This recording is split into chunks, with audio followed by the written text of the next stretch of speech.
그날 밤 억수같이 쏟아지는 서울의 빗속에서 나는 골절상을 입었다는 남편을 위해 병원으로 달려갔다. 하지만 그가 잠들었을 때 한 선임 수간호사가 내게 끔찍한 메시지를 건네며 내 삶을 송두리째 바꿔놓았다.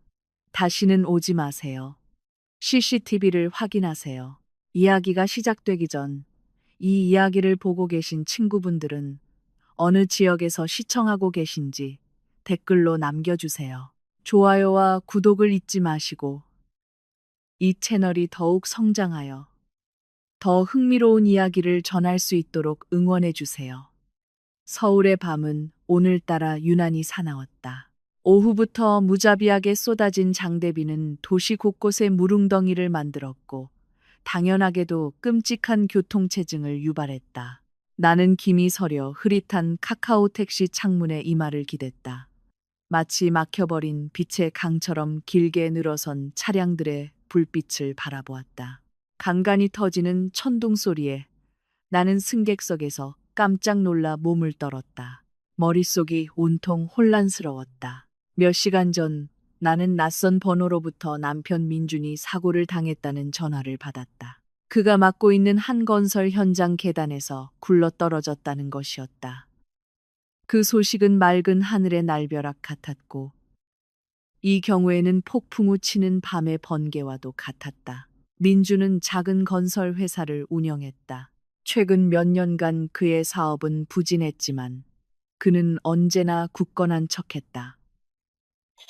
일하다 다쳤다는 소식을 들으니 죄책감과 걱정으로 가슴이 아려왔다. 거의 이 시간 동안 지옥 같은 교통체증을 뚫고 마침내 나는 강남의 한 사립병원 로비에 도착했다. 병원 특유의 냄새, 날카로운 소독약과 알코올 냄새, 그리고 뼛속까지 파고드는 차가운 에어컨 바람이 자동문이 열리자마자 코를 찔렀다. 나는 숨을 헐떡이며 접수 창구로 달려가 남편의 이름을 댔다. 민준 환자분은 VIP 병동 목련실 307호에 계십니다, 사모님. 접수 직원이 훈련된 전문적인 미소를 지으며 말했다. 나는 재빨리 고개를 끄덕이고 엘리베이터로 향했다. 엘리베이터 안에서 나는 호흡을 가다듬으려 애썼다. 대형 회계법인의 공인회계사로서 나는 압박감과 복잡한 숫자를 다루는 데 익숙했다. 하지만 사랑하는 사람이 다친 상황에 직면하는 것은 전혀 다른 차원의 문제였다. 3층 버튼을 누르는 내 손이 떨렸다. 307호의 문이 살짝 열려 있었다. 안은 너무나 조용하고 소독된 느낌이었다. 민주는 최신식 환자 침대에 누워 있었다. 오른쪽 다리에는 두꺼운 깁스를 하고 견인 장치에 높이 매달려 있었다. 눈부신 하얀 형광등 불빛 아래 그의 얼굴은 창백해 보였다. 팔에는 작은 멍들이 들어 있었다. 그의 모습을 보니 가슴이 철렁 내려앉았다. 여보, 내가 나지막이 부르며 다가갔다. 민준이 천천히 눈을 떴다. 그는 몹시 쇠약해 보였다. 서연아, 자기 왔어? 미안해, 이 밤중에 괜히 고생하게 만들었네. 밖에 비 많이 오지. 그의 목소리는 쉬어 있었고 고통으로 가득 차 있었다. 나는 그의 침대 옆간이 의자에 앉아 그의 차가운 손을 잡았다. 그런 말 하지 마. 당신은 내 남편이잖아. 어쩌다 이렇게 넘어진 거야. 민주는 자세를 바꾸려다 작게 신음했다. 아, 아프다. 알잖아, 여보. 현장이 비온 뒤라 미끄러웠어. 비상계단 구조를 점검하다가 발을 헛디뎠어. 다행히 정강이 뼈만 부러지고 머리는 안 다쳤어. 그는 미소를 지으려 했지만 무척이나 부자연스러워 보였다. 나는 그의 팔을 부드럽게 쓰다듬었다. 세상에 여보, 좀 더 조심했어야지. 그 현장 위험하잖아. 응, 내 잘못이야. 미안해. 그가 다시 말했다. 이번에는 극심한 고통을 참으려는 듯 눈을 감았다. 여보, 그냥 집에 가. 너무 늦었잖아. 내일 아침 일찍 출근해야 하잖아. 어차피 여기 있어도 할 일 없어. 그냥 나 자는 거 지켜보는 것 뿐이잖아. 괜찮아, 여보. 오늘 밤은 내가 옆에 있을게. 저 소파에서 자면 돼. 내가 부드럽게 거절했다. 이런 상태에 그를 혼자 두고 갈 수는 없었다. 안 돼, 자기야. 그런 좁은 소파에서 자면 온몸이 쑤실 거야. 당신 회계사잖아. 집중력이 많이 필요한 일이잖아. 잠 못 자서 계산이라도 틀리면 어떡해? 집에 가. 응, 난 정말 괜찮아. 간호사 선생님들이 24시간 돌봐주시잖아. 민주는 간절한 어조로 고집을 부려 나를 망설이게 했다. 피로가 온몸을 덮쳐오기 시작했다. 하루 종일 까다로운 고객사의 감사 보고서와 씨름했다. 등이 뻐근하고 눈이 감겼다. 민준의 말에도 일리가 있었다. 만약 내가 아프기라도 하면 이 병원비는 누가 감당하겠는가? 민준의 보험은 보험료를 내기 어려워진 지 오래되어 실효된 상태였다. 내가 고민하고 있을 때 병실 문이 열렸다. 단정한 흰색 유니폼을 입은 선임 간호사가 들어왔다. 가슴에 달린 명찰에는 수간호사 김선이라고 적혀 있었다. 표정에는 쓸데없는 미소 없이 단호함이 서려 있었다. 의료계의 산전수전을 다 겪은 전형적인 수간호사의 모습이었다. 1, 2, 3. 안녕하세요. 혈압이랑 수액 확인하겠습니다. 민준 환자분. 그녀가 무미건조하고 전문적인 어조로 말했다. 김수 간호사는 능숙하게 침대 옆 모니터를 확인한 후 민준의 왼손에 꽂힌 수액줄로 시선을 옮겼다. 나는 약간 뒤로 물러나 공간을 만들어 주었다. 김수 간호사가 수액줄에 무언가를 주사하자 민준이 다시 신음했다. 진통제입니다. 푹 주무실 수 있을 거예요. 김수 간호사가 말했다. 수액 처치가 끝난 후 김수 간호사는 매달린 다리 쪽에 흐트러진 이불을 정리하기 시작했다. 그녀의 움직임은 빠르고 효율적이었다. 하지만 그녀가 다시 똑바로 서서 내 쪽으로 돌아섰을 때 아주 이상한 일이 일어났다. 김수 간호사는 내 눈을 똑바로 쳐다보았다. 그 시선은 날카롭고 차가웠으며 경고로 가득 차 있었다. 일반적인 간호사의 시선과는 완전히 달랐다. 다음 순간 너무나 빨라 거의 보이지 않는 움직임으로 그녀는 침대 가장자리에 놓여 있던 내 오른손을 잡았다. 나는 깜짝 놀라 손을 빼려 했다. 하지만 김수 간호사의 악력은 무척이나 강했다. 그 찰나의 순간 나는 작고 거친 무언가가 그녀의 손바닥에서 내 손바닥으로 옮겨지는 것을 느꼈다. 서연 사모님, 댁에 가셔서 쉬시는 게 좋겠습니다. 환자분은 안정되셨고 제가 수면제를 충분한 양으로 투여했습니다. 아침까지 푹 주무실 겁니다. 김수 간호사는 민준이 들을 수 있도록 의도한 듯 큰 소리로 말했다. 민준은 눈을 감은 채 동의하는 듯 웅얼거렸다. 그래, 맞아. 간호사 선생님 말씀 들어. 여보, 어서 가. 김수 간호사는 내 손을 놓고 다시는 돌아보지 않고 출입문으로 걸어갔다. 안녕히 계세요. 그녀가 문 뒤로 사라지기 전에 짧게 말했다. 심장이 거칠게 뛰었다. 나는 손안에 낯선 물건을 느꼈다. 종이였다. 구겨진 쪽지. 나는 수만 가지 질문이 머릿속을 헤집고 있음에도 불구하고 평상심을 유지하려 애썼다. 김수 간호사는 왜 이 쪽지를 몰래 내게 주었을까? 내용이 뭘까? 나는 호흡이 일정해지기 시작한 민준을 바라보았다. 수면제가 빠르게 효과를 보이는 듯했다. 알았어. 여보, 나 먼저 갈게. 내일 아침에 출근하기 전에 갈아입을 옷 가지고 다시 들를게. 내가 그의 이마에 짧게 입을 맞추며 작별 인사를 했다. 그는 대답으로 불분명한 소리만 낼 뿐이었다. 나는 가방을 들고 복잡한 심정으로 병실을 나섰다. 병원 복도는 이전보다 더 길고 으스스하게 느껴졌다. 나는 병원 건물 안에서 쪽지를 펼쳐볼 용기가 나지 않았다. CCTV나 다른 간호사가 볼까 두려웠다. 나는 서둘러 엘리베이터로 가서 카카오 택시 주차장인 지하로 내려갔다. 지하는 답답했다. 배기가스 냄새가 밖의 빛 때문에 축축한 냄새와 섞여 있었다. 주변은 조용하고 어두컴컴했다. 주차된 차는 몇 대 없었고 콘크리트 천장의 파이프에서 물방울 떨어지는 소리만 들렸다. 깜빡이는 형광등 아래 조금 더 어두운 구석에서 나는 멈춰 섰다. 떨리는 손으로 주먹을 폈다.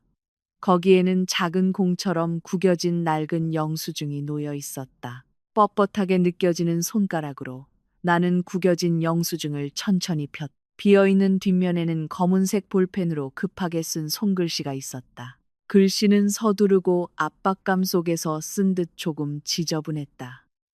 나는 희미한 불빛 아래에서 눈을 가늘게 뜨고 종이를 눈에 가까이 가져갔다. 거기에 적힌 짧은 문장을 읽는 순간 심장이 솟는 것 같았다. 사모님, 남편분 거짓말하고 있습니다. 307호 오늘 새벽 2시 CCTV 녹화 영상 확인하세요. 나는 그 답답한 지하 주차장 한가운데서 얼어붙었다. 영수증의 글씨가 튀어나와 내 뺨을 때리는 것 같았다. 사모님, 남편분 거짓말하고 있습니다. 307호 오늘 새벽 2시 CCTV 녹화 영상 확인하세요. 거짓말이라고? 민준이 무슨 거짓말을? 다리가 부러졌다는 거. 현장에서 사고가 났다는 거. 하지만 나는 직접 그의 다리가 깁스를 하고 매달려 있는 것을 보았다. 고통을 참는 그의 창백한 얼굴을 보았다. 김수 간호사는 무슨 말을 하려는 걸까? 왜 그녀는 이런 식으로 몰래 나에게 알려야만 했을까? 그녀는 민준을 두려워하는 걸까? 아니면 환자의 단순한 거짓말보다 더 큰 무언가가 있는 걸까? 수천 개의 끔찍한 시나리오가 머릿속을 맴돌았다. 이미 답답했던 지하의 공기가 더욱 숨막히게 느껴졌다. 속이 메스꺼웠다. 평범해 보이는 데이터 더미 뒤에서 진실을 찾는 나의 회계사적 본능이 고개를 들기 시작했다. 무언가 잘못되었다면 증거를 찾아야 했다. 그리고 김수 간호사는 방금 내게 핵심 단서인 CCTV를 주었다. 나는 집으로 돌아가기 위해 카카오 택시를 부르지 않았다. 대신 아침부터 회사에 주차해 두었고 아까 병원으로 몰고 온 내 개인차로 빠르게 걸어갔다. 방금 전에 패닉 상태에서 택시를 탄 것이 아니라 직접 운전해 왔다는 사실을 이제야 깨달았다. 정말 정신이 없었다. 차에 들어가자마자 문을 잠갔다. 더위와 나를 잠식하기 시작한 공포를 쫓아내기 위해 에어컨을 켜려고 시동만 걸었다. 이런 상태로는 집에 갈 수 없었다. 잠을 잘 수 없을 것이다. 오늘 밤 진실을 알아내야만 했다. 대시보드의 시계는 23시 15분을 가리키고 있었다. 나는 핸드폰을 꺼내 망설이며 화면을 응시했다. 이런 상황에서 나를 도와줄 수 있는 사람이 한 명 있었다. 지훈, 그는 대학 동기로 지금은 대기업의 사이버 보안 컨설턴트로 일하는 IT 천재였다. 우리는 오랫동안 긴밀하게 연락하지 않았고 소셜미디어에서 생일 축하 메시지를 주고받는 정도였다. 하지만 지우는 내게 빚을 졌다. 예전에 그가 학자금 문제로 자퇴할 뻔했을 때 그를 도와준 사람이 바로 나였다. 떨리는 손가락으로 지훈의 연락처를 찾아 통화 버튼을 눌렀다. 연결음이 아주 길게 느껴졌다. 한 번, 두 번, 세 번. 여보세요, 서연아. 웬일이야, 이 밤중에. 지훈의 목소리가 잠긴 듯 들렸다. 막 잠에서 깼거나 아니면 아직 자지 않은 모양이었다. 지훈아, 이 밤중에 정말 미안해. 내 도움이 필요해. 아주 급해. 이건 내 생사가 걸린 문제야. 내 목소리가 심하게 떨렸다. 나는 공포를 숨길 수 없었다. 전화기 저편에서 잠시 침묵이 흘렀다. 지훈의 목소리 톤이 즉시 진지하게 바뀌었다. 알았어, 서연아. 일단 심호흡해. 무슨 일이야? 어디야? 안전한 거야? 나 병원 주차장이야, 지훈아. 지금 당장 CCTV에 접속해줘야겠어. CCTV. 어디 CCTV 말이야, 서연아? 공식 허가 없이는 불법인 거 알잖아. 지훈은 망설이며 경계하는 듯 했다. 알아. 하지만 제발 부탁이야, 지훈아. 민준이 때문이야. 이 병원에 뭔가 이상한 게 있어. 한 간호사가 민준이 병실, 오늘 새벽 CCTV를 확인하라고 단서를 줬어. 제발, 지훈아. 이번 한 번만 나를 위해서. 나는 애원했다. 눈물이 눈가에 고이기 시작했다. 지훈이 길게 한숨을 내쉬었다. 그가 자신의 직업적 원칙과 우리 사이의 우정 사이에서 갈등하고 있음을 알 수 있었다. 알았어. 어느 병원인데? 몇 호실이야? 그가 마침내 포기하며 물었다. 나는 병원 이름과 민준의 병실 번호를 알려주었다. 307호, 목련 VIP실. 15분만 줘. 전화 끊지 마. 노트북 가지고 있지? 응. 업무용 가방에 있어. 좋아, 지금 노트북 켜. 내 핸드폰 핫스팟에 연결해. 내가 접속할 수 있는 백도어 링크를 보내줄게. 나는 지훈의 지시를 기계적으로 따랐다. 비좁은 운전석 무릎 위에 노트북을 켜고 인터넷에 연결한 뒤 걷잡을 수 없이 뛰는 심장으로 기다렸다. 15분이 15년처럼 느껴졌다. 나는 여전히 지훈과 연결된 핸드폰 화면을 계속 쳐다보았다. 저편에서 들려오는 빠르고 강렬한 키보드 타이핑 소리를 들으며 됐어. 지훈이 갑자기 중얼거렸다. 비싼 사립병원 치고는 보안 시스템이 아주 기본적이네. 좋아, 서연아. 내 이메일로 링크 보냈어. 지금 열어봐. 그 병원 CCTV 서버에서 바로 스트리밍 되는 거야. 재생 메뉴에서 날짜랑 시간만 선택하면 돼. 이메일을 열고 지훈이 보낸 링크를 클릭하는 내 손이 심하게 떨렸다. 노트북 화면이 낯선 보안 소프트웨어 인터페이스로 바뀌었다. 병원 곳곳에 녹화 영상이 담긴 작은 상자들이 많이 있었다. 나는 재생 메뉴를 찾아 오늘 날짜를 입력하고 김수 간호사가 언급한 시간 5분 전인 새벽 1시 55분으로 시간을 맞췄다. 307호 카메라를 선택했다. 노트북 화면에 민준의 병실, 흑백 녹화 영상이 나타났다. 오른쪽 상단에는 초 단위로 시간이 흘러가는 타임스탬프가 있었다. 새벽 1시 55분 32초, 새벽 1시 55분 33초. 화면 속 민주는 똑바로 누워 자고 있었다. 깁스한 다리가 매달려 있는 모습이 보였다. 내가 아까 본 모습과 똑같았다. 모든 것이 정상적으로 보였다. 내가 뭘 봐야 하는 거지? 김수간호사가 틀렸나? 아니면 그냥 나를 놀리려고 한 걸까? 시간이 새벽이시 정각을 가리켰다. 갑자기 민준이 움직였다. 그는 눈을 뜨고 방 안에 다른 사람이 없는지 확인하려는 듯 좌우를 살폈다. 그리고 그는 내 숨을 틔게 만드는 행동을 했다. 민주는 아주 민첩하고 가벼운 움직임으로 일어나 침대 가장자리에 앉았다. 그는 매달려 있는 자신의 다리를 잡았다. 그의 얼굴에는 고통의 기색이 전혀 없었다. 능숙하게 그는 다리를 매달고 있던 천을 풀었다. 그리고 나는 너무 놀라 손으로 입을 막았다. 그가 다리에 있던 깁스를 쉽게 벗겨냈다. 깁스는 그냥 붙였다 떼는 것이었다. 뒤쪽에 벨크로가 달린 탈부착 가능한 소품 같은 것이었다. 그의 다리는 멀쩡했다. 붓지도 않았고 멍도 없었으며 분명 뼈가 부러지지도 않았다. 그는 발목을 자유롭게 움직였고 심지어 침대 옆에 서서 가벼운 스트레칭까지 했다. 개자식, 나는 나지막이 욕설을 내뱉었다. 분노의 눈물이 흐르기 시작했다. 그러니까 지금까지 그는 연기를 하고 있었던 것이다. 그 모든 고통, 아까 전화에서의 그 모든 드라마, 전부 가짜였다. 하지만 충격은 아직 끝나지 않았다. 화면의 시계가 정확히 새벽 2시를 가리켰다. 307호 문이 조용히 열렸다. 한 젊은 여자가 조심스러운 발걸음으로 들어왔다. 그녀는 오버사이즈 후드티를 입고 비닐봉지를 들고 있었다. 나는 후드의 얼굴 일부가 가려져 있었음에도 그 여자를 알아보았다. 유진이었다. 민준의 먼 사촌 동생으로 부모님이 돌아가셔서 민준이 의남매처럼 챙긴다고 했던 아이. 용돈을 타러 가거나 그냥 밥을 얻어먹으러 우리 집에 자주 오던 유진이. 민준은 유진을 보고 활짝 웃었다. 그는 그 여자를 다정하게 껴안았다. 사촌이나 의남매라고 하기에는 너무나 다정하게.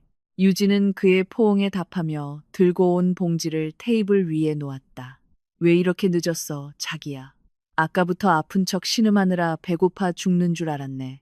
민준의 목소리가 오디오까지 녹음되는 CCTV에 선명하게 들렸다. 아, 미안 오빠. 아까 로비의 경비 아저씨가 깐깐하게 지키고 있더라고. 화장실 갈 때까지 기다렸다가 옆문으로 몰래 들어와야 했어. 유진이 애교 섞인 목소리로 대답하며 봉지를 열었다. 족발 냄새가 노트북 화면을 뚫고 나오는 것 같았다. 4, 5, 6, 7 그들은 병실 구석 소파에 앉아 웃고 떠들며 맛있게 족발을 먹었다. 그 광경은 너무나 초현실적이었다. 골절로 꼼짝없이 누워 있어야 할 내 남편이 지금은 비싼 VIP 병실에서 내연녀와 함께 족발을 먹고 있었다. 아까 서연이한테 전화했을 때 내 연기 어땠어? 설득력 있었지. 민준이 입에 족발을 가득 문 채 물었다. 유진이 경쾌하게 웃었다. 오스카 나무주연 상감이야, 오빠. 지금쯤 엄청 패닉 상태일걸. 오빠가 현장에서 사고 났다고 철석같이 믿고 있을 거야. 믿어야지, 당연히. 박서연 걔는 나에 관한 일이라면 엄청 쉽게 속아 넘어가거든. 너무 순진에 빠졌어. 민준이 비웃었다. 중요한 건 이제 어떻게 하면 걔가 날 더 불쌍하게 여겨서 평창동에 있는 부모님 유산인 그 집을 팔게 만드느냐는 거지. 그 말을 듣는 순간 피가 끓어올랐다. 평창동의 그 집은 돌아가신 아버지와 어머니가 남겨주신 유일한 귀중한 유산이었다. 내가 자란 집, 추억으로 가득한 그 집을 그들이 팔 계획을 하고 있었다. 그 온라인 도박 사이트랑 사채업자한테 진 빚이 총 얼마나 되는 거야, 오빠? 그 집까지 팔아야 할 정도로 유진이 쌈 하나를 민준의 입에 넣어주며 물었다. 민준이 무겁게 한숨을 쉬었다. 그의 얼굴이 어두워졌다. 많아, 유진아. 총 30억 가까이 돼.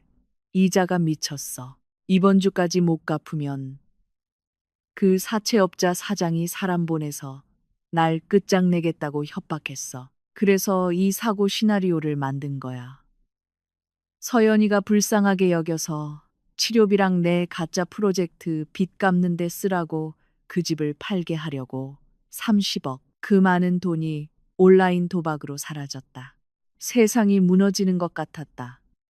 나는 밤낮으로 열심히 일하고 아끼고 저축했다. 그동안 내 남편은 도박과 내가 여동생처럼 여겼던 여자와의 바람에 돈을 탕진하고 있었다. 나는 텅 빈 시선으로 노트북 화면을 응시했다. 눈물이 멈추지 않고 흘러내렸다. 상처, 실망, 분노가 하나로 뒤섞여 가슴에 커다란 구멍을 만들었다. 오늘 밤, 이 차가운 병원 지하 주차장 차 안에서 순종적이고 순진했던 아내, 박서연은 죽었다. 그리고 그 잿더미 속에서 새로운 박서연이 태어나고 있었다. 이 두 배신자에게 내 인생이 파괴되는 것을 가만히 보고만 있지 않을 박서연이. 지훈아. 나는 여전히 연결되어 있는 핸드폰의 나지막이 말했다. 응, 서연아. 뭘 본 거야? 왜 아까부터 아무 말이 없어? 지훈의 목소리에 걱정이 묻어났다. 이 녹화 영상. 새벽 1시 55분부터 2시 30분까지 다운로드해줘. 내 가장 안전한 서버에 저장해줘. 절대 잃어버리면 안 돼. 알았어, 서연아. 근데 너 괜찮은 거야? 내 시선은 민준과 유진이 내 고통 위에서 웃고 있는 노트북 화면에 차갑게 고정되었다. 난 괜찮아, 지훈아. 오히려 지금 정신이 아주 말짱해. 정말 고마워. 네가 방금 내 인생을 구했어. 나는 전화를 끊고 노트북을 끄고 차 시동을 걸었다. 밖에 비는 그치기 시작했지만 내 안의 폭풍은 이제 막 시작되었다. 나는 우리 집으로 돌아가지 않을 것이다. 나는 평창동 부모님 댁으로 갈 것이다. 그곳에서 나는 그들의 모든 행위에 대한 복수 계획을 세울 것이다. 이 연극은 이제 막 시작되었고 이번에는 내가 감독이다.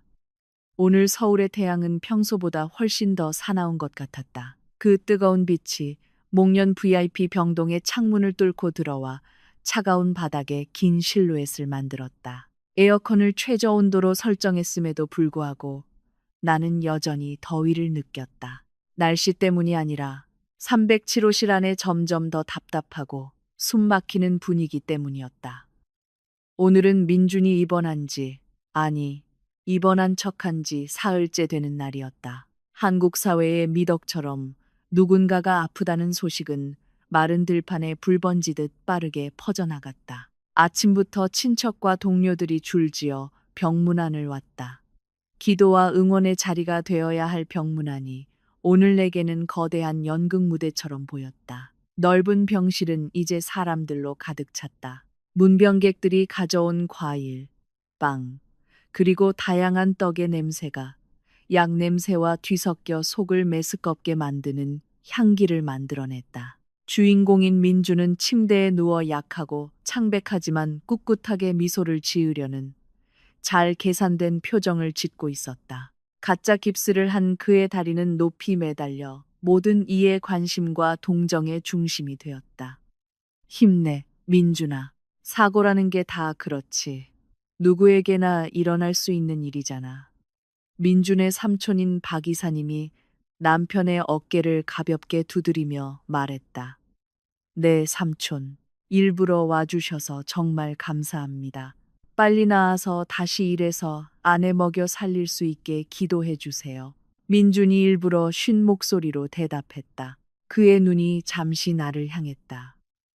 예전 같았으면 나를 녹였을지도 모를 조종적인 시선.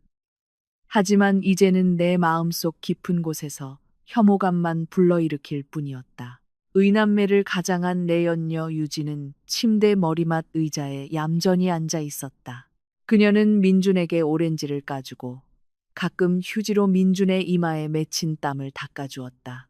다른 사람들 눈에는 그 모습이 무척이나 다정해 보였다.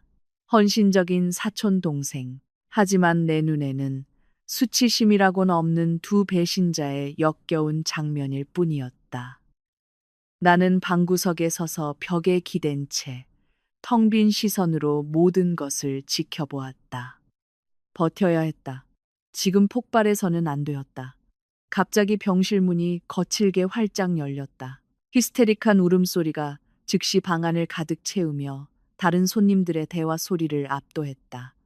어머님, 시어머니께서 마치 집에서부터 마라톤이라도 뛴 것처럼 과장되게 비틀거리며 들어오셨다. 세상에, 맙소사, 내 아들, 민준아, 내 아들아. 시어머니는 소리치며 문병객들 사이를 뚫고 들어가 누워있는 민준의 몸을 껴안았다.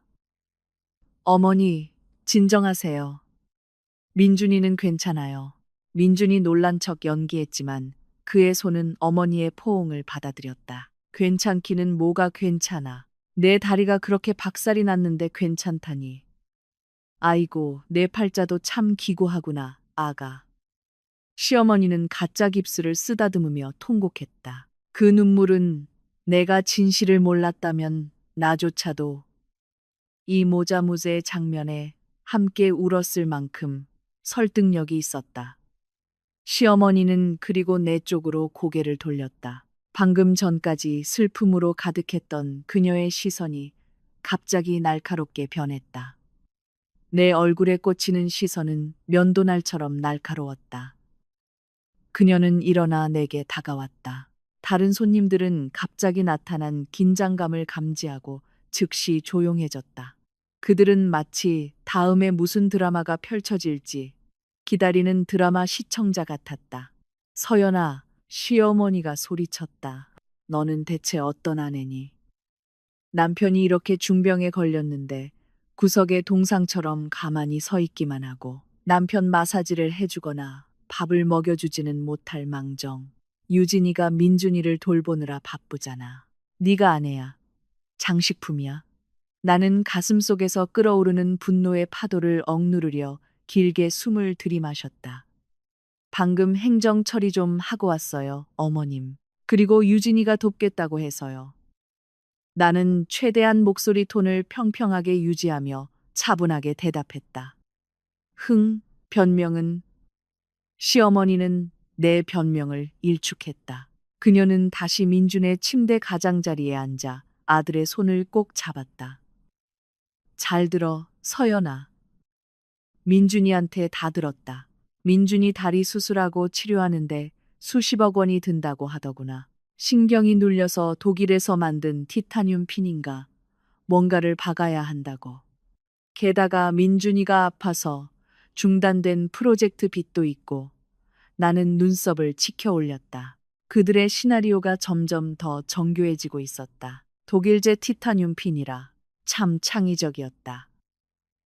그래서 어머님 말씀은요. 나는 그녀를 떠보았다. 시어머니는 나를 뚫어지게 쳐다보았다. 그녀의 눈물은 이미 그치고 요구하는 듯한 시선으로 바뀌어 있었다. 평창동에 있는 내 부모님 유산인 그 집 당장 팔아. 방안은 침묵에 휩싸였다. 몇몇 친척들이 서로 속삭이는 듯 했지만 아무도 감히 끼어들지 못했다. 평창동 집은 저희 아버지와 어머니가 남겨주신 유일한 유산이에요, 어머님. 제 어린 시절의 집이라고요. 나는 이 대화의 방향을 이미 알고 있었음에도 불구하고 부드럽게 거절했다. 서연아. 민준이 갑자기 입을 열었다. 그의 목소리 톤은 꾸며낸 비통함으로 가득했다. 그 집이 너한테 소중한 거 알아. 하지만 재산이 내 남편의 목숨과 미래보다 더 소중해. 내 이달이 비싼 특수 장비로 빨리 치료하지 않으면 평생 장애인으로 살아야 할지도 몰라. 서연아, 너 장애인 남편이랑 살고 싶어? 유진도 슬픈 척하며 끼어들었다. 맞아요, 형님. 민준 오빠 너무 불쌍해요. 어젯밤에 아파서 잠도 못 자고 신음했어요. 제가 옆에서 지켜보는데 너무 안쓰러웠어요. 형님이 어떻게 남편이 이렇게 고통받고 있는데 재산을 아까워할 수 있어요? 피가 거꾸로 솟았다. 어젯밤 내 남편과 족발을 먹으며 웃고 떠들던 여자가 이제 와서 내게 동정심에 대해 설교하고 있었다. 그들은 사실을 얼마나 기가 막히게 뒤집는가. 이 방에 있는 모든 사람들의 눈에 나는 이제 악당이었다. 남편보다 유산을 더 사랑하는 인색한 아내. 시어머니는 다시 일어나 내게 다가와 양어깨를 잡고 가볍게 흔들었다. 서연아, 내 말 들어. 집은 무생물이야. 유산은 다시 벌 수 있어. 하지만 남편은 하나뿐이야. 아내의 천국은 남편의 리저리도에 있어.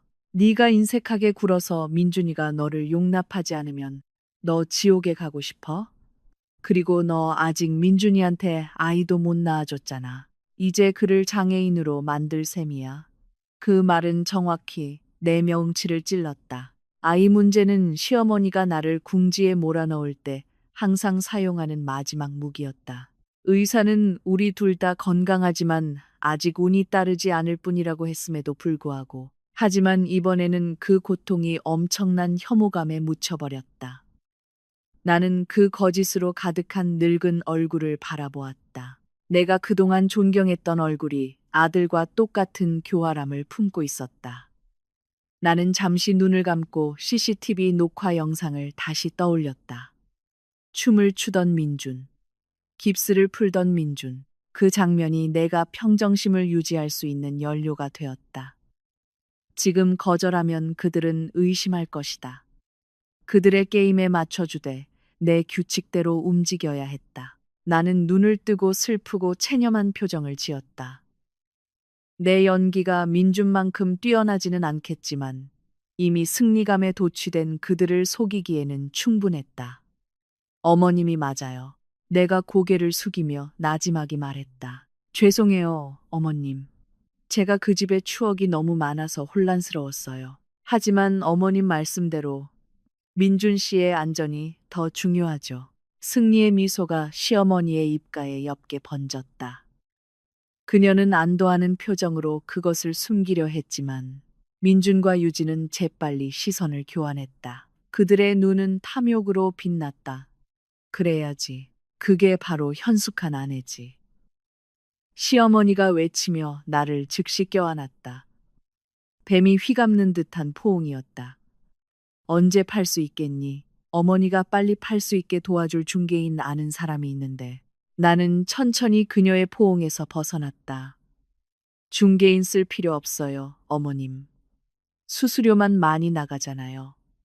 마침 제 회사 동료 중에 평창동 쪽 집을 찾는 사람이 있어요. 오래된 부자라 현금으로 바로 준비된대요. 오늘 바로 연락해 볼게요. 민주는 즉시 활기를 띠었고 심지어 힘없는 척하는 연기도 잊어버렸다. 정말이야, 여보. 현금으로. 와, 다행이다. 최대한 빨리 처리해줘. 등기 권리증은 집 금고에 있지. 네, 오빠. 하지만 절차가 있잖아요. 하루 만에 되진 않아요. 등기소 가서 등기부 등본 진위 여부 확인하고 법무사도 선임하고 해야 해요. 아마 일주일은 걸릴 거예요. 내가 설명했다. 일주일은 너무 길어, 서연아. 유진이 항의했다가 자신이 너무 나섰다는 것을 깨닫고 황급히 입을 다물었다. 내 말은 민준 오빠가 일주일이나 기다리면 너무 안쓰럽잖아요. 하지만 이건 법적 절차야, 유진아. 서두르면 오히려 가격이 떨어지거나 문제가 생길 수 있어. 내가 논리적으로 받아쳤다. 걱정 마세요, 어머님. 민준 오빠, 제가 그 집 매각 처리할게요. 민준 오빠의 쾌유를 위해 최선을 다할 것을 약속드려요. 속으로 나는 덧붙였다. 당신들의 파멸을 위해서. 그래, 네가 동의했다니 다행이다. 시어머니가 만족하며 말했다. 그녀는 다시 민준 옆에 앉아 바나나를 까서 먹여주었다. 보셨죠? 제 며느리가 가끔은 이렇게 세게 나가야 정신을 차리지만 본심은 착하답니다. 손님들은 시어머니의 지혜와 나의 희생을 칭찬하며 고개를 끄덕였다. 나는 토할 것 같았다. 이 위선으로 가득 찬 방에서 더 이상 숨을 쉴 수 없을 것 같았다. 어머님, 오빠, 저 먼저 사무실로 돌아가 볼게요. 처리해야 할 급한 일이 있어서요. 겸사겸사 그 집 구매자한테도 연락해보고요. 내가 작별 인사를 했다. 그래, 가보거라. 돈 많이 벌려면 열심히 일해야지. 시어머니가 돌아보지도 않고 쫓아내듯 말했다. 조심해서 가. 자기. 성사되면 바로 알려줘. 민준이 다정한 척 손을 흔들었다. 나는 뻣뻣하게 고개를 끄덕인 후 돌아서서 307호실을 나섰다.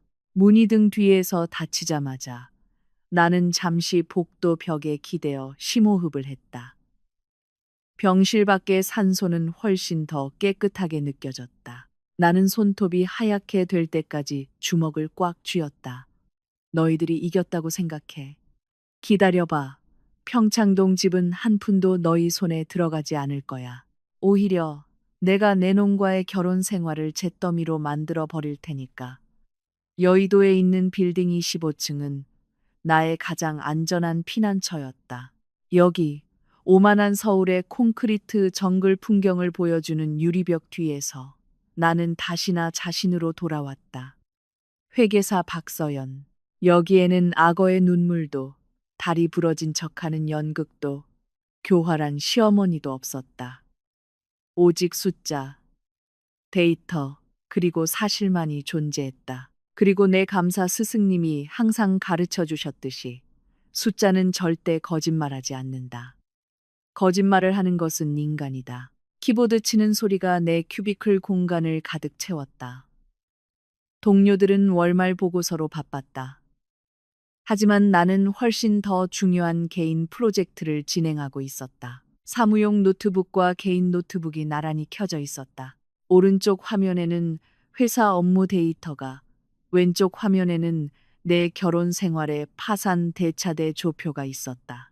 나는 민준의 재정에 대한 법의학적 감사를 시작했다. 그동안 너무 믿었던 아내로서 나는 그의 재정 세부 사항을 깊이 들여다보지 않은 어리석음을 범했다. 그는 항상 말했다. 사업 문제는 내가 알아서 할게. 자기는 그냥 받기만 해. 그리고 나는 바보같이 그 말을 따랐다. 첫 번째 단계로 나는 민준의 모바일 뱅킹에 접속했다. 예전에 그가 새 핸드폰에 앱을 활성화하는 것을 도와달라고 부탁한 적이 있었고, 나는 혹시 모를 비상사태에 대비해 비밀번호를 몰래 기록해 두었다. 그 비상사태가 바로 배신일 줄이야. 나는 지난 1년간의 그의 계좌 거래 내역을 다운로드했다. 나는 한 줄 한 줄 거래 내역을 꼼꼼히 훑어보았다. 비정상적인 거래를 발견할 때마다 심장이 거칠게 뛰었다. 그리고 그 비정상적인 거래는 한두 개가 아니었다. 수백 개였다. 동업자에게 사기를 당해 큰 손실을 보았다던 시흥의 주택단지 프로젝트는 실제로는 자재 대금이나 인부임금 지급과 같은 중요한 거래 내역이 없었다. 대신 주흥룡이라는 이름의 계좌로 막대한 자금이 빠져나간 흔적만 있었다. 나는 그 회사 이름을 공공 데이터베이스에서 추적했다. 결과는 없었다. 하지만 그 계좌 번호를 인터넷 토론 포럼에서 검색했을 때 나는 몸이 굳어버리는 사실을 발견했다. 그 계좌는 온라인 슬롯 도박 사이트의 자금 세탁용 계좌였다. 숫자들이 머리를 어지럽게 했다.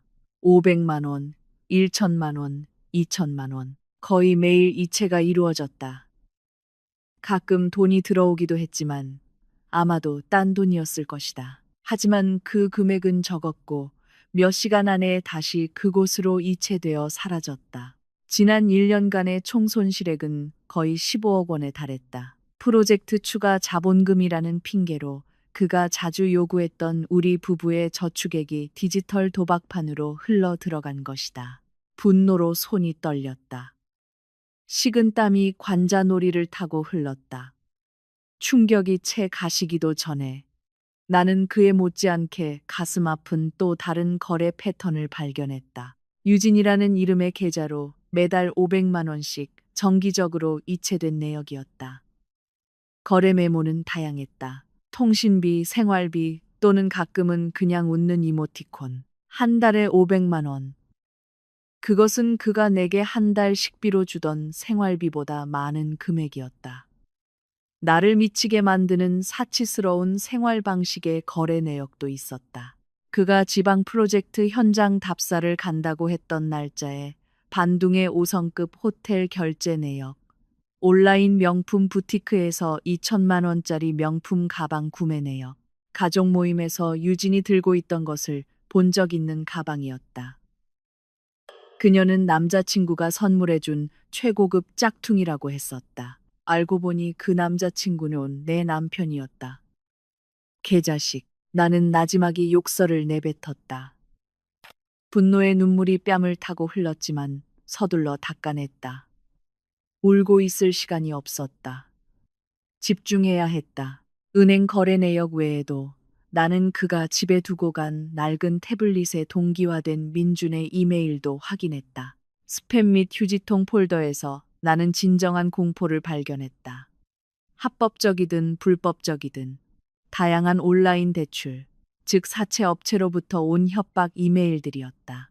빚 갚아라 이 계좌시가. 아니면 집으로 찾아간다. 상환일 지났다. 이자 하루 10%씩 붙는다. 도망갈 생각 마라. 오늘 오후까지 입금 안 하면 내 아내 사진 사기꾼으로 인터넷에 뿌린다. 나는 마지막 협박 문구를 읽고 얼어붙었다. 그들은 내 개인 정보, 주민등록증, 사진, 심지어 이 회사 전화번호까지 가지고 있을 것이다. 민주는 내 동의 없이 내 정보를 보증인으로 사용한 것이 틀림없었다. 이것은 더 이상 단순한 불륜이 아니었다. 이것은 범죄였다. 민주는 자신이 판 지옥 구덩이 속으로 내 인생을 끌어들인 것이다. 나는 거칠게 뛰는 심장을 진정시키려 심호흡을 했다. 패닉은 나를 구해주지 못한다. 전략적으로 행동해야 했다. 두 번째 단계, 자산 보호. 나는 즉시 브라우저에 새 탭을 열었다. 내 명의의 펀드 및 주식 투자 계좌에 접속했다. 다행히 이 투자 계좌는 순수하게 내 명의였고 가게 운영 계좌와는 분리되어 있었다. 하지만 민주는 내가 이 저축금을 가지고 있다는 것을 알고 있었다. 만약 그가 궁지에 몰리면 분명 나에게 해지를 강요할 것이다. 나는 키보드 위에서 빠르게 움직이는 손가락으로 모든 펀드에 대한 환매를 신청했다. 나는 환매 대금을 평소 월급 통장이 아닌 5분 전에 온라인으로 막 개설한 새로운 디지털 은행 계좌로 이체하도록 설정했다. 민준이 전혀 알지 못하는 계좌였다. 다음으로 나는 공동명의 통장의 잔액을 확인했다. 약 5천만 원 정도의 적은 금액만 남아 있었다. 아직 옮기지 못한 내 월급과 연말 보너스의 잔액이었다. 나는 망설임 없이 그중 4,500만 원을 내 비밀 계좌로 이체하고 민준이 핸드폰의 모바일 뱅킹으로 잔액을 확인하더라도 너무 의심스럽지 않도록 500만 원만 남겨두었다. 그리고 나는 자리에서 일어났다. 김 대리님, 저 아래 은행에 잠깐 다녀올게요. 급한 일이 있어서요. 나는 옆자리 동료에게 말했다. 알았어요, 서연 씨. 오래 걸리진 마요. 부장님이 잠시에 진행 보고 받으신대요. 동료는 화면에서 눈을 떼지 않고 대답했다. 나는 건물 로비로 내려가 내가 대여금고 SDB를 보관하고 있는 은행 지점으로 향했다. 이것이 나의 마지막 방어선이었다. 그 철제 상자 안에는 어머니의 유품인 금장신고, 평창동 집의 원본 등기권리증, 내 차의 자동차 등록증, 그리고 몇 가지 중요한 서류들이 보관되어 있었다. 차갑고 조용한 은행의 프라이빗 룸에 도착하여 나는 내 철제 상자를 열었다. 녹색 표지의 등기권리증이 그곳에 여전히 있는 것을 보고 마음이 조금 놓였다. 안전했다. 민주는 이 원본 등기권리증 없이는 그 집을 팔 수 없었다. 그는 아마도 내가 병원에서 말했듯이 등기권리증이 집 금고에 있다고 생각할 것이다. 사실 나는 그의 거짓말하는 행동거지가 점점 이상해져서 1년 전부터 이곳으로 옮겨두었다. 아내의 직감은 정말 틀린 적이 없었다. 나는 모든 금 장신구 등기 권리증, 그리고 중요한 서류들을 꺼냈다. 그것들을 내 큰 노트북 가방에 넣었다. 이 물건들을 여기에 계속 둘 수는 없었다. 민주는 내가 이 은행의 대여금고를 가지고 있다는 것을 알고 있었다. 그가 열쇠를 가지고 있지는 않지만 위임장을 위조하거나 은행 직원을 협박하는 등의 위험을 감수하고 싶지 않았다.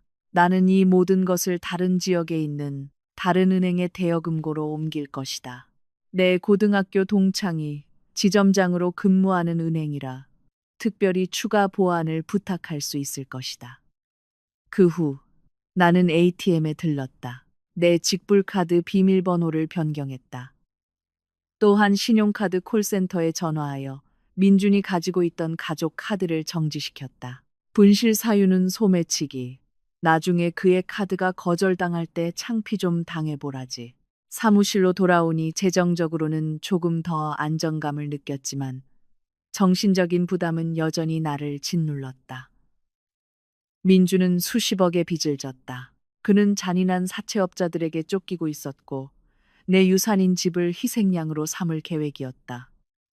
나는 다시 노트북 화면을 응시했다. 감사는 끝났다. 판결은 내려졌다. 민주는 실패한 남편이자 바람둥이일 뿐만 아니라 위험한 기생충이었다. 그리고 기생충은 숙주를 죽이기 전에 박멸해야 한다.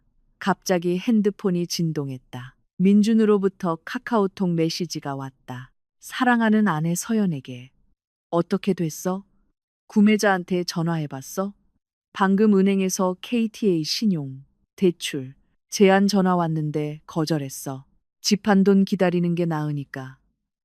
사랑해. 나는 혐오스러운 표정으로 그 메시지를 읽었다. 사랑해.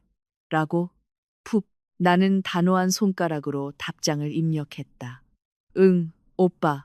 방금 전화했어. 사겠대. 우리가 부른 가격 그대로. 내일 계약금 크게 보내준대. 걱정 말고 푹 쉬어. 빨리 나. 전송. 미끼는 던져졌다. 물고기는 물었다. 이제 낚싯줄을 당길 시간만 기다리면 된다. 내일은 아주 흥미로운 날이 될 것이다. 서울의 오후 하늘은 침울해 보였다.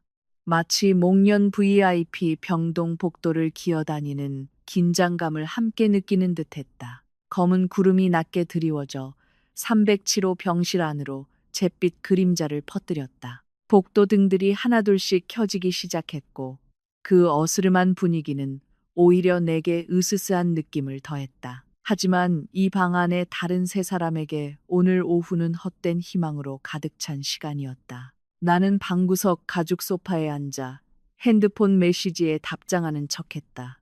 사실 내 눈초리는 계속해서 민준과 유진의 행동을 감시하고 있었다. 내가 1시간 전 사무실에서 그 거짓 소식을 가지고 돌아온 이후로 그들의 기분은 극적으로 밝아졌다. 방금 전까지 애처롭게 신음하던 민주는 여전히 다리를 매단 자세를 유지하고 있었지만 이제는 생기가 돌아 보였다. 유진도 나에게 더 부지런히 봉사하며 따뜻한 차를 가져다 주고 어깨 마사지를 제안했다. 달콤한 독약처럼 느껴지는 친절이었다.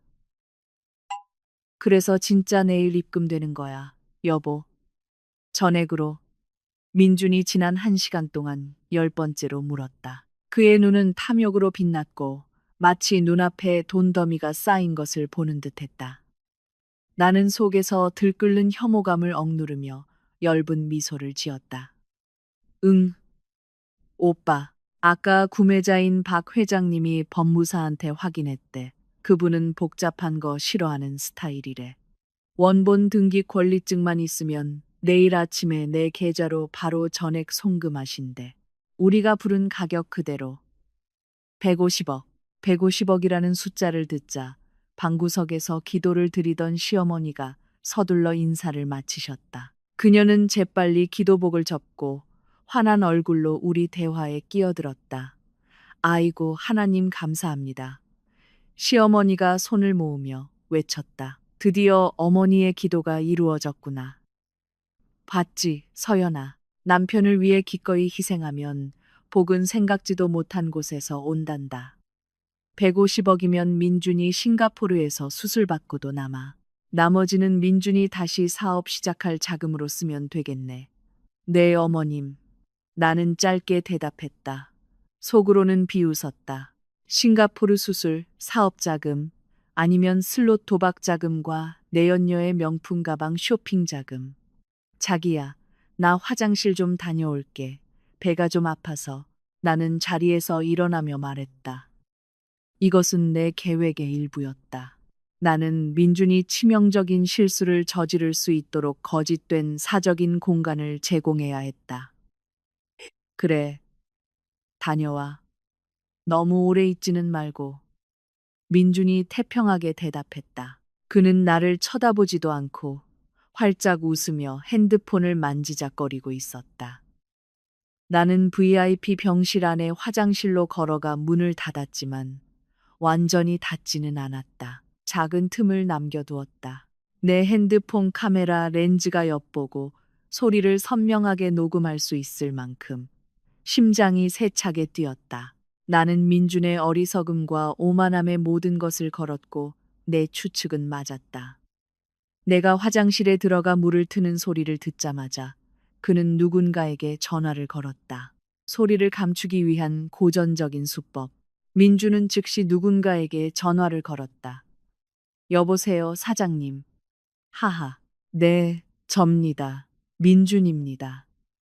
그의 목소리는 크고 자신감에 차 있었다. 아까 내게 보여주었던 아픈 남편의 목소리와는 천지 차이였다. 나는 숨을 참으며 핸드폰 카메라를 문틈으로 향했다. 화면에는 민준이 거만한 표정으로 통화하는 모습이 보였다.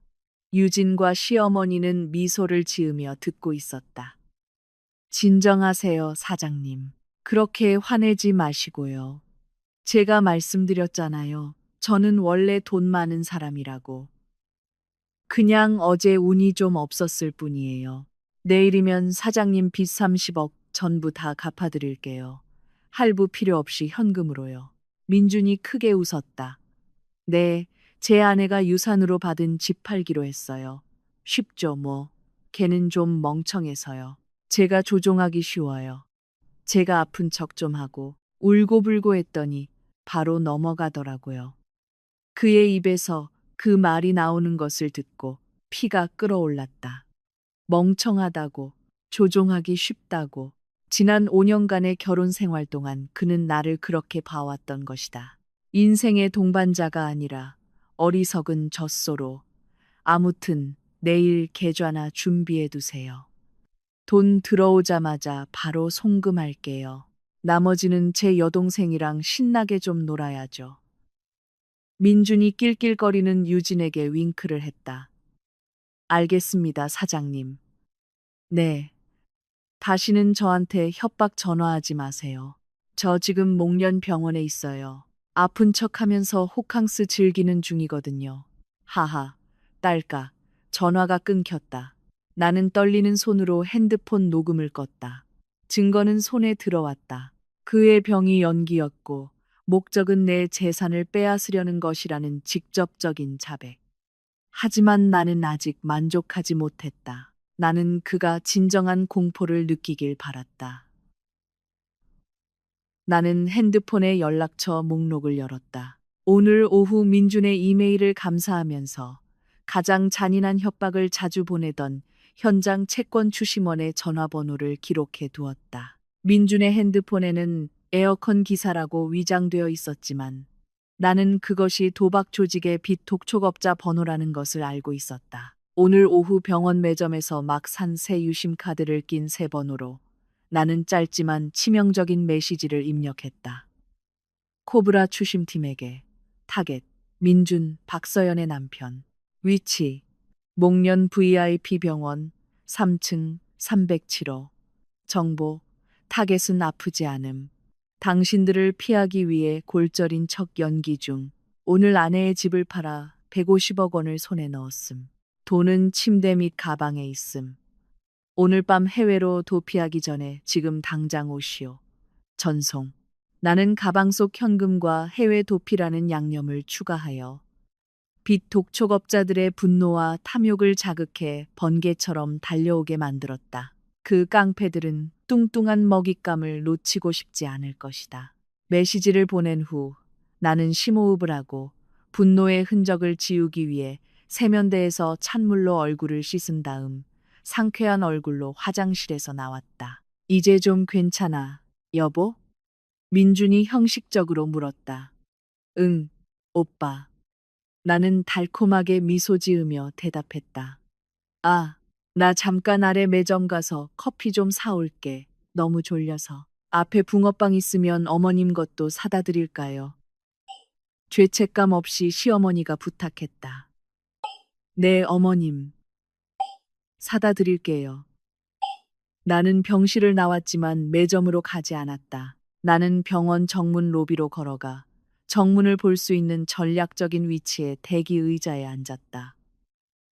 내가 방금 초대한 특별한 손님들을 맞이하고 싶었다. 약 30분 후 검은색 SUV 한 대가 로비 앞에 급정거했다. 크고 건장하며 피부가 검고 험상궂은 얼굴을 한 세 남자가 차에서 내렸다. 그들은 가죽 재킷과 찢어진 청바지를 입고 있었다. 그들이 안으로 들어서는 순간 즉시 위협적인 분위기가 느껴졌다. 경비원이 제지하려 했지만 그들 중 한 명이 소리치며 경비원의 손을 거칠게 뿌리쳤다. 그들은 넓고 분노에 찬 걸음으로 곧장 엘리베이터로 향했다. 나는 손목시계를 보았다. 정확한 시간. 메인 쇼가 곧 시작될 것이다.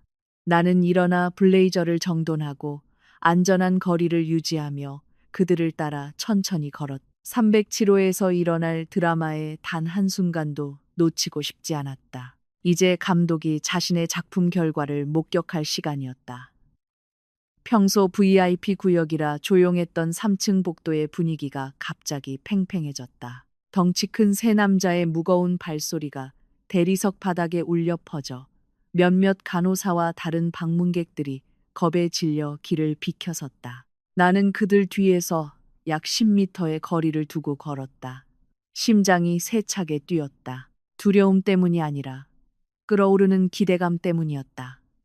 그 빛 독촉업자들, 코브라 팀이라고 부르자. 그들은 병문안 시간이나 병원의 정숙 따위는 신경 쓰지 않는 듯했다. 그들에게는 단 하나의 목표, 돈이 있었다. 그리고 내 도발적인 메시지는 그들의 분노의 도화선에 성공적으로 불을 붙였다. 307호 어디야? 그들 중 가장 덩치가 큰 남자가 소리쳤다. 그의 머리는 대머리였고 목에는 용문신이 휘감고 있었다. 그들은 민준의 병실 문 앞에 도착했다. 노크도 없이 허락도 없이 대머리 남자는 병실 문을 걷어차 활짝 열었다. 쾅! 문이 벽에 부딪히는 소리가 매우 크게 울렸다. 나는 걸음을 재촉하여 문지방 바로 앞에 멈췄다. 모든 것을 보고 들을 수 있을 만큼 가까웠지만 직접적인 표적이 되지 않을 만큼 안전했다. 병실 안은 아수라장이었다. 내가 주문한 붕어빵을 맛있게 먹고 있던 시어머니는 히스테릭하게 비명을 지르다 사례가 들렸다. 민준의 무릎에 앉아있던, 그렇다, 골절 환자의 무릎에 앉아있던 유진은 깜짝 놀라 뛰어내리다 거의 넘어질 뻔했다. 민준 자신은 얼굴이 즉시 창백해졌다. 그는 누가 왔는지 보고 눈을 동그랗게 떴다. 민준, 대머리가 소리쳤다. 그의 목소리가 방 안을 가득 채웠다. 아주 편해 보이네. 우리가 너 찾으려고 사방을 뒤졌는데 여기 숨어서 여자나 끼고 놀고 있었어? 사장님, 코브라 사장님. 민준이 더듬거렸다. 식은땀이 즉시 그의 이마를 뒤덮었다. 어떻게 제가 여기 있는 걸 아셨어요? 쓸데없는 소리 집어치워. 내 돈 어딨어? 대머리가 한 걸음 다가와 민준의 환자복 멱살을 잡았다. 민준은 비겁한 본능으로 즉시 연기 모드로 돌아갔다. 그는 몸에 힘을 빼고 신음하기 시작했다. 살려주세요, 사장님. 저 지금 중병에 걸렸어요. 다리가 부러졌다고요. 아파요. 시어머니는 두려움에 떨면서도 아들을 변호하려 애썼다. 어이, 당신들 누구야? 함부로 들어와서. 내 아들은 중병 환자야. 다리가 저렇게 매달려 있는 거 안 보여? 놔주지 않으면 경찰 부를 거야. 대머리는 비웃었고 그의 부하 2명도 따라 웃었다. 아프다고. 너 그냥 연기하는 거라고 정보받았어.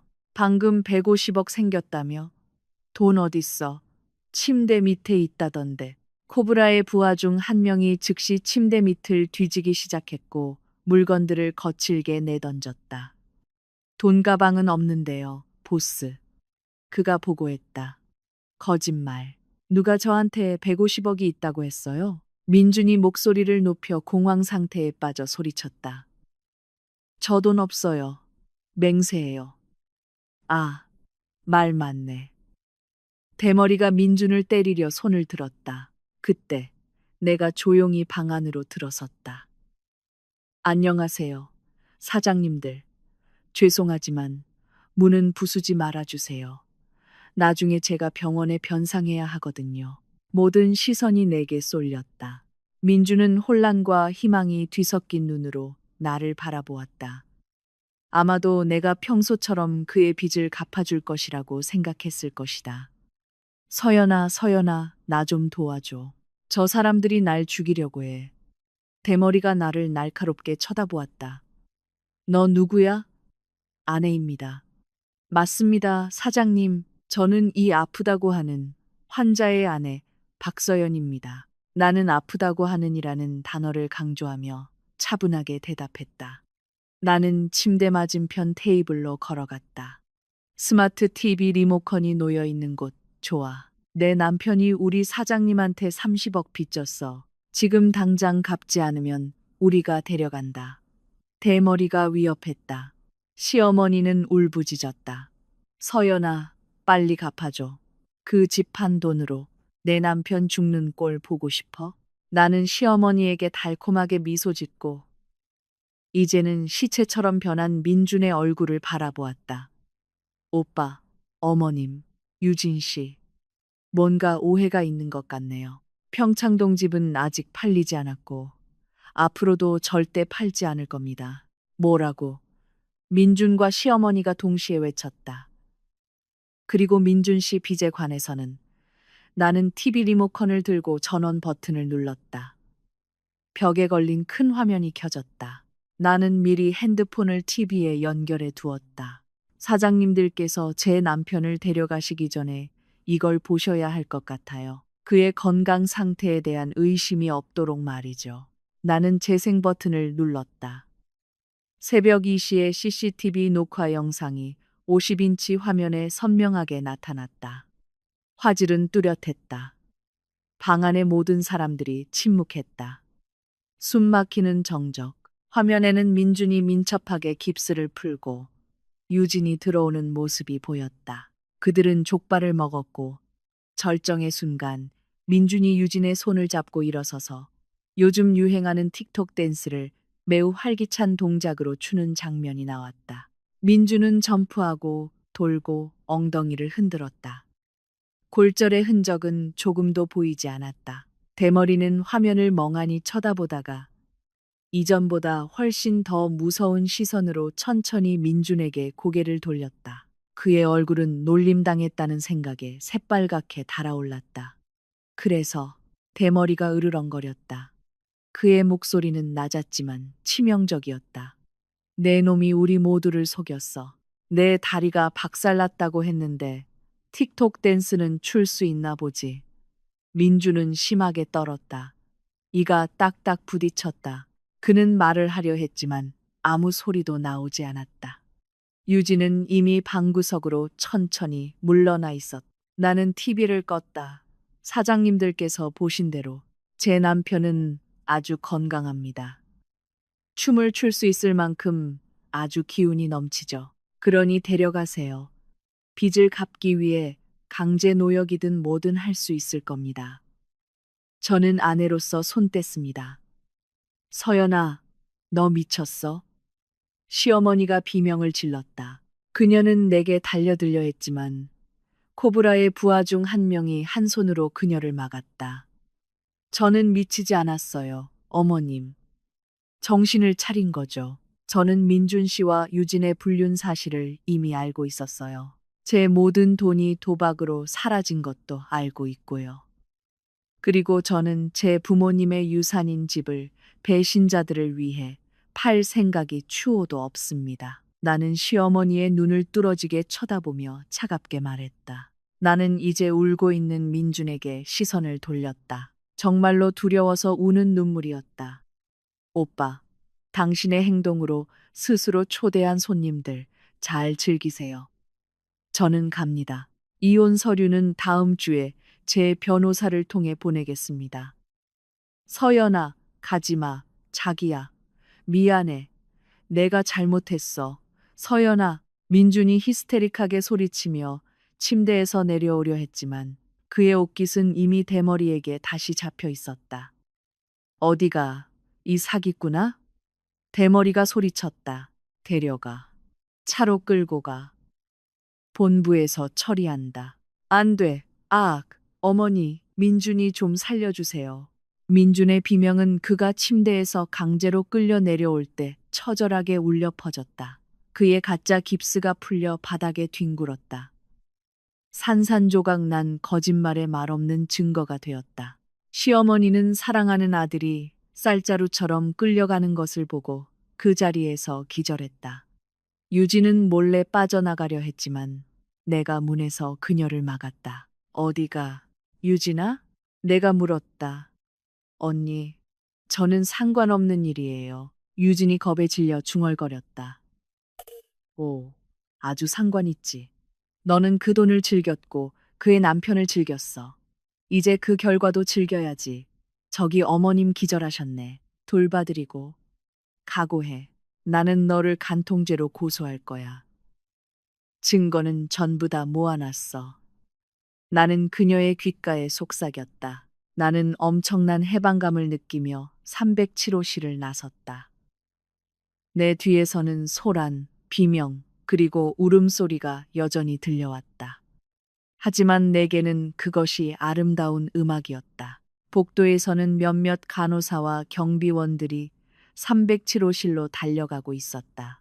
나는 그저 길을 약간 비켜주었을 뿐이다. 내게 쪽지를 건네주었던 수간호사. 김선희 선생님이 간호사 스테이션 근처에 서 있었다. 그녀가 나를 바라보았다. 나는 그녀에게 존경의 의미로 고개를 끄덕이며 엷은 미소를 지었고 소리 없이 감사를 표했다. 김수 간호사는 내 인사에 고개를 끄덕여 답했고 그녀의 눈에는 존중의 빛이 서려 있었다. 오늘 밤 비는 그쳤다. 나는 병원 건물을 나서며 오염되었지만 내 폐에는 아주 상쾌하게 느껴지는 서울의 밤 공기를 들이마셨다. 공연은 끝났다. 막은 내렸다. 그리고 새로운 박서연은 이제 아무런 짐 없이 인생의 다음 장으로 나아갈 준비가 되었다. 오늘 서울 남부의 태양은 유난히 뜨겁게 내리쬐었다.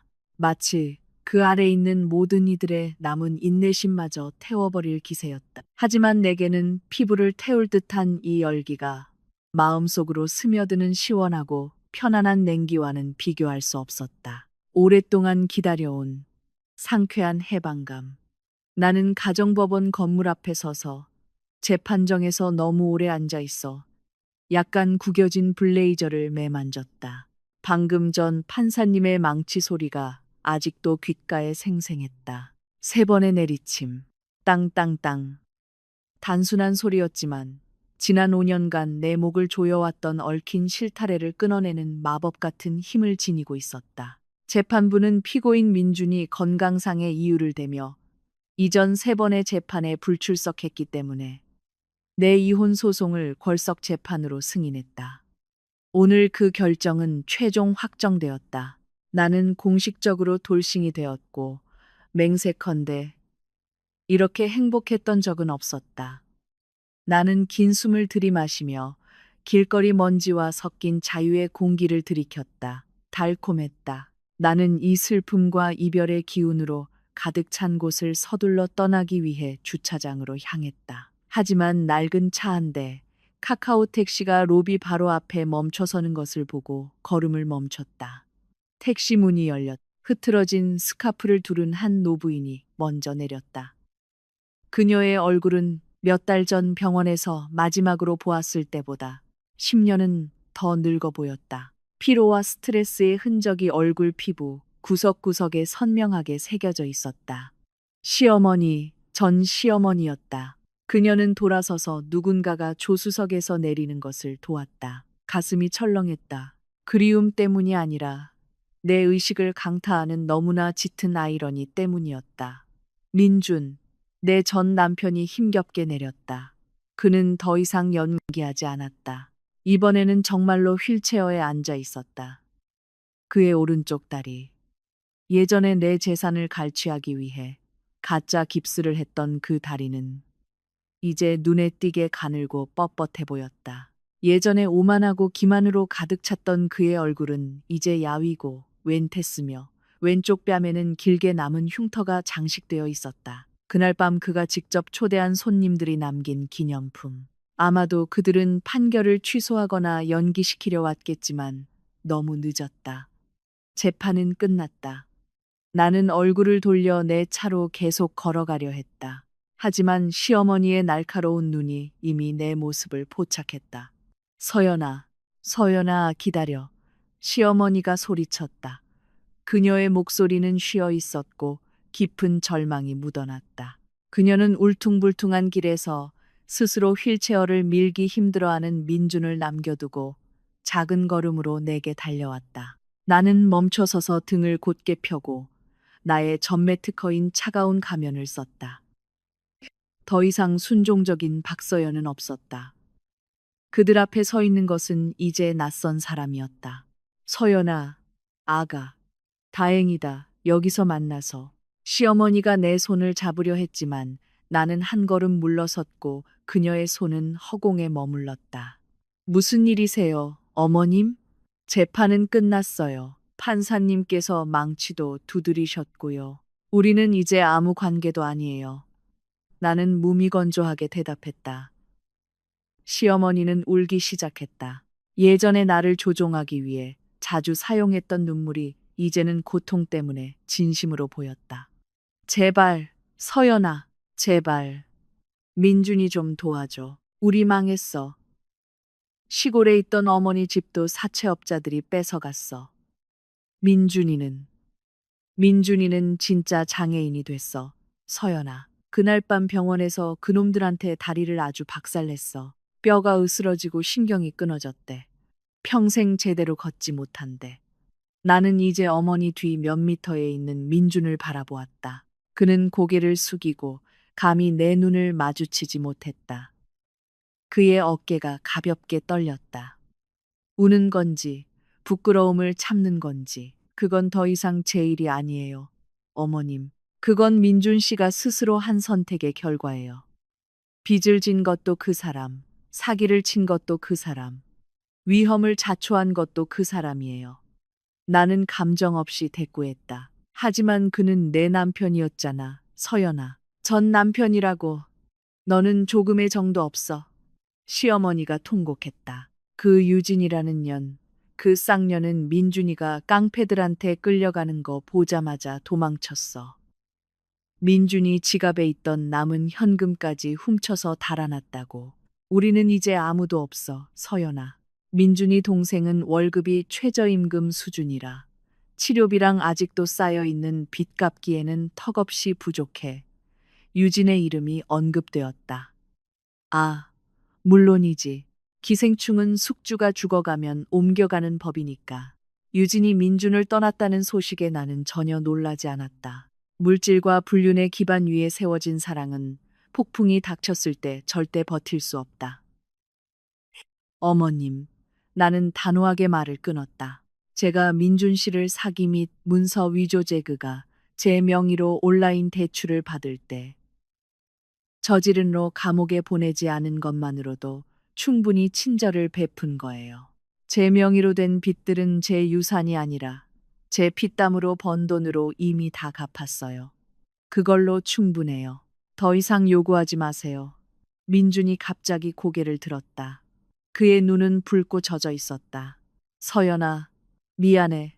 서연아, 내가 후회해. 맹세코 후회해. 제발 한 번만 더 기회를 줘.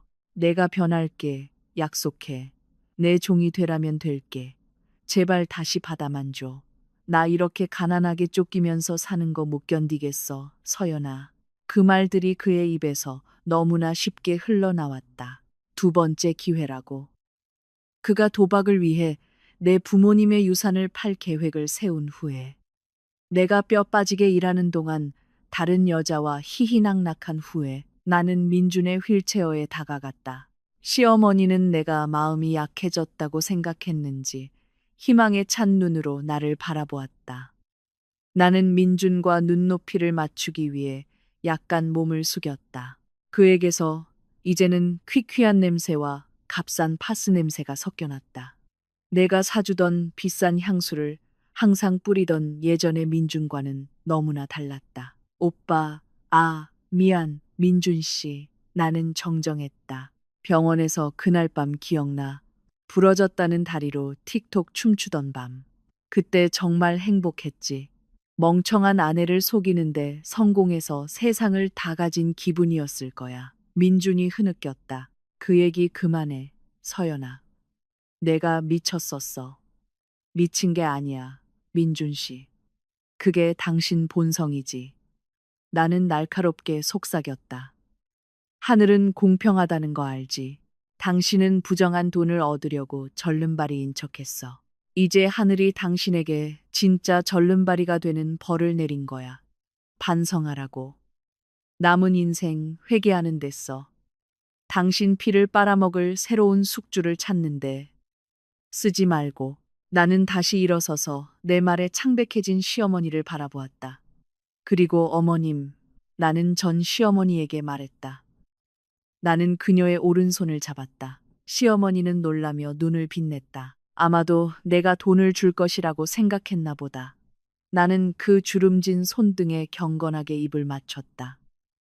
애정의 입맞춤이 아니라 작별의 입맞춤이었다. 내가 한때 어머니로 여겼던 분이 본색을 드러내기 전 그분에 대한 마지막 존경의 표시, 저를 가족으로 받아주셨던 것에 감사드립니다. 이 값비싼 인생 교훈에도 감사드립니다. 어머님과 민준 씨 덕분에 서연이는 강하고 다시는 쉽게 속지 않는 여자가 되었습니다. 나는 진심으로 말했다. 나는 천천히 그녀의 손을 놓았다. 이 순간부터 제 집문은 당신들에게 닫혔습니다. 제 돈을 한 푼이라도 당신들에게 주는 것은 제게 금기입니다. 다시는 저를 찾지 마세요. 안녕히 계세요. 대답을 기다리지 않고 나는 몸을 돌렸다. 내 걸음은 단호하고 확고했다. 등 뒤에서 민준의 울음소리가 터져 나왔다. 시장에서 엄마를 잃어버린 아이처럼 내 이름을 부르며 울부짖었다. 서연아, 나 버리지 마, 서연아. 그 소리는 누구에게나 애처롭게 들렸을 것이다. 주차장 주변 사람들은 의아한 눈으로 쳐다보았다. 하지만 나는 신경 쓰지 않았다. 나는 한 번도 뒤돌아보지 않았다. 나는 내 차에 들어가 문을 세게 닫고 모든 문을 잠갔다.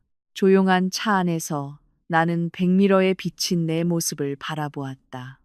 눈물도 후회도 없었다. 오직 자신의 삶을 되찾은 한 여자의 얼굴만이 있었다. 나는 시동을 걸고 가장 좋아하는 노래를 볼륨을 높여 틀었다. 밖에서 들려오는 민준의 울부짖음을 잠재웠다. 내 차는 법원 앞마당을 떠나 어두운 과거를 떠나 한때 내 세상의 중심이었지만 결국 독이 되어버린 두 사람을 떠났다. 서울의 하늘은 여전히 뜨거웠지만 내 마음속에서는 봄이 이제 막 시작되고 있었다. 나는 내가 성공적으로 지켜낸 평창동 집으로 돌아가 몇 년 만에 처음으로 불안감 없이 깊은 잠을 잘 것이다. 내일은 새로운 날이고 나는 고개를 든 채 혼자서 그날을 맞이할 준비가 되어 있었다. 1년 후 서늘한 강원도 산바람이 내 얼굴을 부드럽게 스치며 지난밤 내린 비가 남긴 소나무와 젖은 흙내음을 실어왔다. 나는 푸른 계곡이 바로 내려다 보이는 야외 카페 테라스의 나무 의자에 앉아 있었다. 내 손에는 따뜻한 헤이즐넛 라떼 한 잔이 얇은 김을 피워 올리며 차가운 공기 속에서 춤을 추고 있었다. 숨 막히는 서울의 번잡함과는 너무나 다른 이곳은 내가 그토록 찾아 헤매던 평온을 안겨주었다. 지난 1년 동안 나는 내 삶을 재건했다. 조각 하나하나, 벽돌 하나하나, 마치 저 건너편 언덕에서 내가 맡고 있는 낡은 빌라 리모델링 프로젝트처럼 나는 한때 금이 갔던 내 영혼을 수리했다. 또 생각에 잠기셨네요. 박 회계사님. 친근한 중저음의 목소리가 내 상념을 깨뜨렸다. 나는 고개를 돌려 미소 지었다. 현우 씨가 서 있었다. 그는 체크무늬 플란넬 셔츠를 입고 겨드랑이에는 안전모를 끼고 있었다. 그의 온화한 얼굴에는 언제나 내 마음을 따뜻하게 만드는 진심 어린 미소가 걸려 있었다. 현우 씨는 우리가 진행 중인 빌라 프로젝트의 수석 건축가였다. 그는 또한 내가 이혼으로 힘든 시기를 겪을 때 나를 도와준 동료이기도 했다. 어떤 속셈도 가식도 없이 그저 걱정해주는 친구로서 전문적인 지원을 해주었다. 생각에 잠긴 거 아니에요, 현우 씨. 그냥 맑은 공기를 즐기는 중이에요. 서울에서는 이게 얼마나 비싼데요. 나는 그에게 앉으라고 권하며 대답했다. 현우 씨는 작게 웃으며 내 앞에 의자를 끌어당겼다. 그렇긴 하죠. 빌라 진행 상황은 어떻게 보세요? 재무 보고서는 문제 없나요? 문제 없이 잘 되고 있어요. 현금 흐름도 건강하고 자재도 규격대로 들어오고 있고요. 예전처럼 가격 부풀리기도 없고요. 나는 말을 멈추고 씁쓸하게 웃었다. 네, 뭐, 예전처럼요. 현우 씨는 이해한다는 듯 고개를 끄덕였다. 그는 내 과거를 알고 있었다. 민준의 소행으로 인해 내가 겪었던 재정적 트라우마를 알고 있었다. 다행이네요. 서연 씨랑 일하는 게 즐거워요. 정말 꼼꼼하시거든요. 서연 씨가 만든 투명한 보고서에 고객이 아주 만족해 했어요. 제 일이잖아요. 그렇죠? 나는 커피를 한 모금 마셨다. 아, 맞다. 현우 씨. 어제 전 남편 동생, 그러니까 도련님이었던 분한테 연락이 왔어요. 현우 씨의 표정이 약간 진지해졌다. 그래요. 또 무슨 문제라도. 그들이 또 서연 씨를 괴롭히나요? 나는 천천히 고개를 저었다. 아니요. 그냥 소식을 전해주려고요. 민준 씨가 지난주에 가벼운 뇌졸중으로 쓰러졌대요. 8, 9, 10, 11. 현우 씨는 잠시 침묵하며 내 눈에 남은 아픔이나 원망의 흔적이라도 찾으려는 듯 나를 뚫어지게 바라보았다. 그래서 서연 씨는 어때요? 나는 커피잔을 테이블에 내려놓고 멀리 보이는 푸른 언덕의 풍경을 바라보았다. 솔직히 아무렇지도 않아요. 기쁘지도 않고 슬프지도 않아요. 그냥 모르는 사람이 아프다는 소식을 들은 것처럼 담담해요. 어제 전화로 도련님이 길게 이야기했어요. 그날 법원에서 있었던 일 이후로 민준 씨와 시어머니의 삶은 더욱 나락으로 떨어졌다고 해요. 그들은 도시 외곽의 좁은 단칸방에서 살고 있고 시어머니는 연로하신 나이에도 생계를 잇기 위해 튀김 장사를 해야만 했대요. 민준 씨는 전혀 일을 할 수 없었으니까요. 제대로 치료받지 못한 민준 씨의 다리는 반복적으로 감염되었고 남은 빚에 대한 극심한 스트레스와 후회까지 더해져 뇌혈관이 터졌다고 해요. 지금 민준 씨는 반신불수가 되었고 말도 어눌해졌으며 하루 종일 얇은 요 위에서 누워만 지낸대요. 아이러니하죠. 예전에는 나를 속이기 위해 호화로운 병원 침대에서 아픈 척했는데 이제는 낡은 요 위에서 정말로 아픈데도 늙은 어머니 외에는 아무도 도와줄 사람이 없게 되었네요. 유진은 도련님이 마지막으로 들은 소식으로는 이웃 마을의 한 늙은 지주와 재혼해서 네 번째인가 다섯 번째 부인이 되었다고 해요. 끝없는 악순환이죠. 돈 도와달라고 하던가요? 현우 씨가 조심스럽게 물었다. 직접적으로 요구하지는 않았어요. 그 애는 형과는 다른 착한 아이예요. 그냥 어머니가 형 기저귀 값 때문에 힘들어 하세요. 라고 말하는데 목소리가 절망적이었어요. 내가 대답했다. 그래서 도와줬어요? 도련님 계좌로 몇백만 원 송금했어요. 이건 민준 씨에 대한 마음이 남아서가 아니라 아픈 사람에 대한 적선이다라고 말했어요. 그리고 이번이 마지막이라고 못 박았고요.